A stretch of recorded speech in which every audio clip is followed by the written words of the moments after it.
Hi friends, ఈ వీడియోలో మనం కోడి పకోడీ లేదా చికెన్ పకోడీ తయారీ విధానం గురించి తెలుసుకుందాము. తయారీకి కావాల్సినవి: చికెన్ 1.5 కేజీ, నెయ్యి అర కేజీ, ఉప్పు సరిపడా, కారం 4 స్పూన్లు, వెనిగర్ 2 స్పూన్లు, శనగపిండి అర కేజీ, తాజా నిమ్మరసం 8 స్పూన్లు, ఆవాల పొడి 6 స్పూన్లు, అజినోమాటో 2 స్పూన్లు.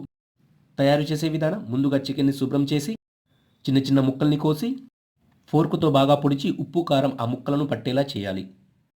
తర్వాత మిగిలిన పొడి మసాలాలన్నీ ఆ ముక్కలకి కలిపి పైన నిమ్మరసం వెనిగర్ చల్లి బాగా కలిపి 2 గంటల పాటు ఊరనివ్వాలి. శనగపిండిలో కొంచెం ఉప్పు వేసుకొని ఎసరు పోసి కొంచెం పలుచగా కలుపుకోవాలి. ఊరిన చికెన్ ముక్కల్ని పిండేసి వేరే గిన్నెలో వేసుకోవాలి. మొదటి గిన్నెలో మిగిలిన మసాలాలన్నీ శనగపిండికి కలిపి వేయాలి. నెయ్యి సమృద్ధిగా కాచి చికెన్ ముక్కల్ని పిండిలో ముంచి నేతిలో వేపాలి. సగం వేగాక సన్న సెగవేసి బాగా వేయించుకోవాలి. సో ఇది విధానం. Thank you.